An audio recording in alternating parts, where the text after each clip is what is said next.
I talk a lot about when I was in prison and stuff like that, and I was trying to think about 2 days. The first day I spent in general population, and I don't remember it much. It's kind of a blur. I just remember a handful of things that happened. I remember the first day I walked out onto the prison yard, and like I said, most of it's a blur. They come and told me I was in quarantine at Riverside Correctional Facility, the RCF, which is it's in Ionia, and it was a quarantine for people under 18. Now, or under 21, I'm sorry. So I remember you go through quarantine and they make you do all these tests and stuff like that. So you're sitting there and there's a handful of things that I remember. I remember when I was in there, I was doing one of these tests. And the tests, they're to figure out your mental state, stuff like that. And it's just a psychoanalysis of your mindset and all that stuff. So I remember I just screwed around with it. Basically everything, it would be like 300 questions, and about half of them would have corresponding questions, but they would ask the question different. Like, so, it'd say, I love my mom. And later on, it'd be like, I hate my mom. So, that's basically what I would do is I would take them and I would answer like, true, I love my mom. True, I hate my mom. So then basically it said, when it did my stuff, it basically said I was a habitual liar. Nothing I could say. Everything I said should be taken with a grain of salt, because the inconsistencies in my answer just showed that basically I was a habitual liar. So I remember that. I remember an officer pulling me off to the side in one of the classes and was like, yeah, see here, you got a escape on your record. And I was like, yep. He's like, I want to give you a word of advice. He said, you see those gun towers out there? I was like, yep. He said, they will shoot first and ask questions later. He said, so you don't want to be a rabbit here. He said they'll shoot you, and then they'll ask afterwards, hey, what were you doing out there? It's like, so he's like, I just thought I should give you a little bit of piece of advice. And I'm like, okay, good advice. So I did my quarantine, 30 days in quarantine, and they handed me a bag and said, hey, pack up your stuff. You're hitting the yard. They're like, you're one of the lucky ones. You're staying here at Riverside. And I'm like, oh, okay. So, which that meant nothing to me, but, after I found out Riverside was a real gravy joint, which means gravy just means that it was an easy joint. It was laid back. It's most of the people were like, this isn't even real prison. So, and it was very laid back. Now, I remember walking out. I had a paper sack with all my stuff in it. I might have had a duffel bag. Can't remember. But I remember I had a bag with my name and my prison number on it. And I might have had a duffel bag. But to be honest with you, I don't even think they gave me that.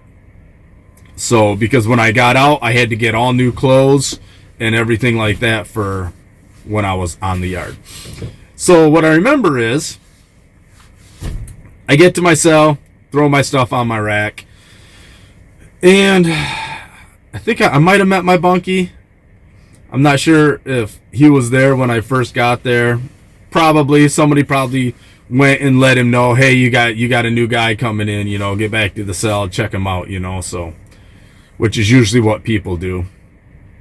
And so I want to say I got the bunkie I had, and I remember he used to just keep making the same stupid joke over and over because I was a fish, fresh fish. He'd always be like, fresh fish, fresh fish. The problem with having fresh fish as a bunkie is tartar sauce is so expensive.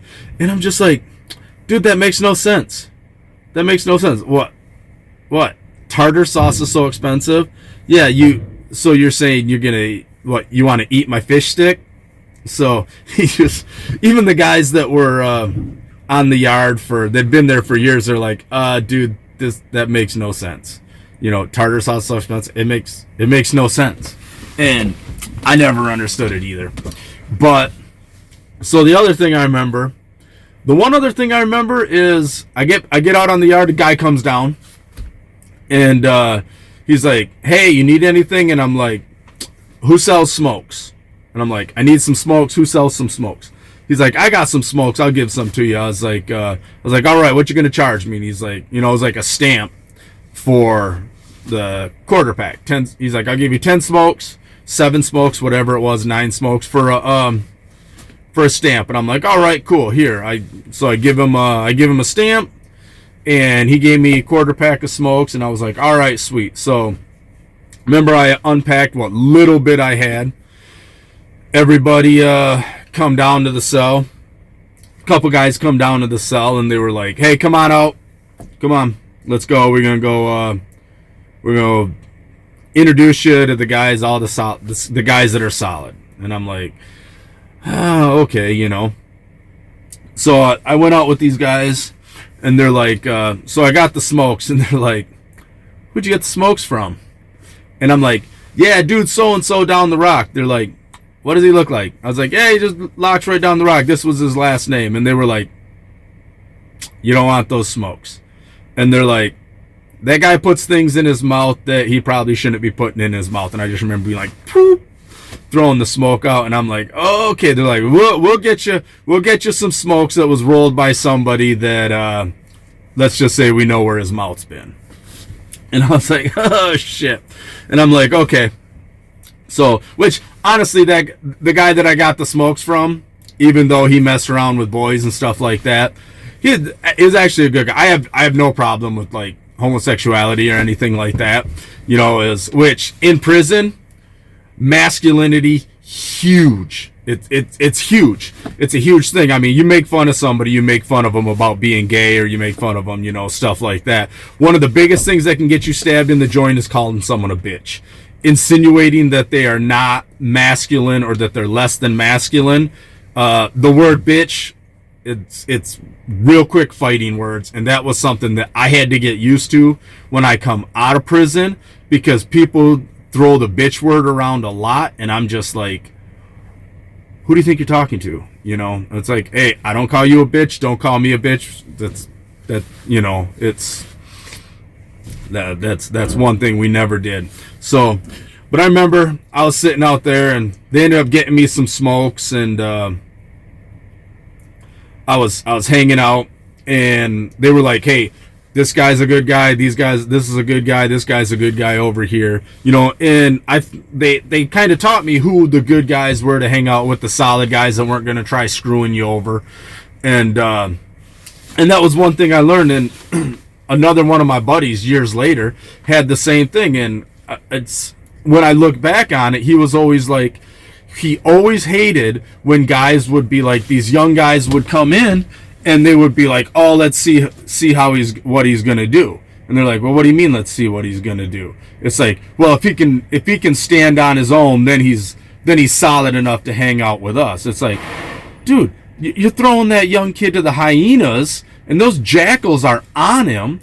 He's not going to be able to fight them off. The lion cubs don't fight off the hyenas. You need the adults to do that for them. And I always hated, it's like in the animal kingdom, they protect their young, but you'd see a lot of guys that would just let the young kids that came in just they'd get, next thing you know, they'd get turned out because they were the predators would swoop in, and they're like, well, I guess he wasn't tough enough. It's like, you know what? No, you just basically let him go to the wolves, man. You got some scared kid that has no idea what's going on. And that's one thing I'll say.